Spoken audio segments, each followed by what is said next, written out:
Let us start this lesson video with this very simple activity. Find my x. You are asked to find the value of each expression. Let's start. 2 raised to 4 is equal to what? It's 16. 4 raised to 3 is equal to what? 4 raised to 3 is 64. 5 raised to 1 is equal to,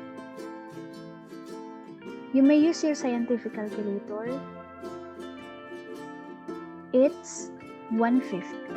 And last, it's 1/4.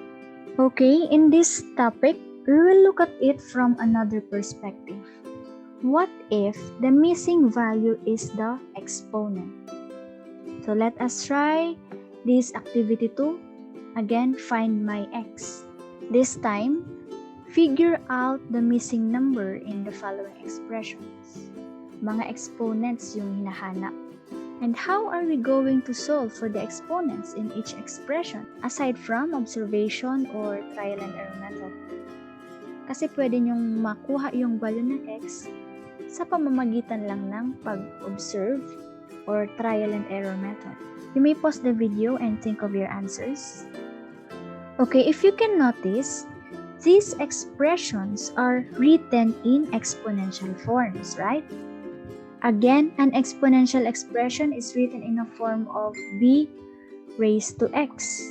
Here, the base is 5 and the exponent is x. Again, the question is, how are we going to solve for x here? You may apply the method in solving exponential equations if possible, wherein you have to express both sides of the equation as powers of the same base. So let us try.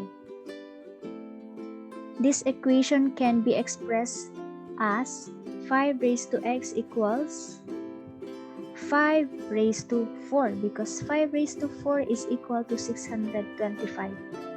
Parehas na yung base. Next step is to equate the exponents with one another. So we have x is equal to 4. There's no need for further computations here because we have just obtained the value of x, which is 4. Okay, how about 3 raised to x equals 1/9? Anong i-raise sa 3 para ang maging result ay 1/9? This equation can also be expressed as 3 raised to x equals 3 raised to -2. Next is equate the exponents with one another. So we have x is equal to -2. Therefore, it's -2. 7 raised to x equals 1. By observation, we can already determine the value of x. What should be the exponent of 7 so that the result is 1? It's 0. Because any number when raised to 0 is always 1. Last, we have 10 raised to x equals 100,000. This can also be expressed as 10 raised to x equals 10 raised to 5. Therefore, x is equal to 5.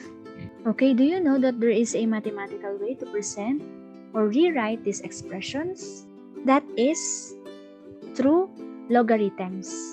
Because logarithms is the inverse process of exponentiation.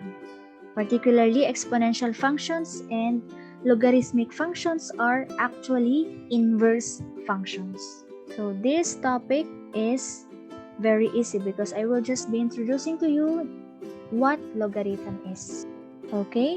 Logarithms and exponentials allow us to express relationship in 2 different ways. This is the logarithmic form. Log of y to the base b equals x, wherein the variables y and b are positive numbers. But the base here should not be equal to 1, while this one is the exponential form. Let's have an example. Say we have 3 raised to 4 equals 81. how are we going to express this exponential form in logarithmic form? To avoid confusions, label each value. This is the base, this is the exponent, and this is the value of the variable y. In logarithmic form, we write log of y. So what's the value of y here? It's 81. Log of 81 to the base b. The base here is 3 equals the value of x here is 4. Therefore, the equivalent form of 3 raised to 4 equals 81 in logarithmic form is log of 81 to the base of 3 equals 4. These are the things that you should always remember. First, whether it is written in logarithmic form or in exponential form, b always represents the base. Next, in exponential form, x is an exponent. So this logarithmic form, which is equivalent to x, implies that logarithm is actually the exponent in exponential form. Okay? Number 3. In logarithmic form, log of y to the base of b, y cannot be negative. Say we have log of negative 8 to the base of 2 equals x. This is not defined since if we will try to express this in exponential form, we have 2 raised to x equals negative 8, right? And 2 raised to any exponent will never result to a negative number. You can verify it using your calculator. Kahit anong value ng x, hindi magkakaroon ng negative result. Last, number 4.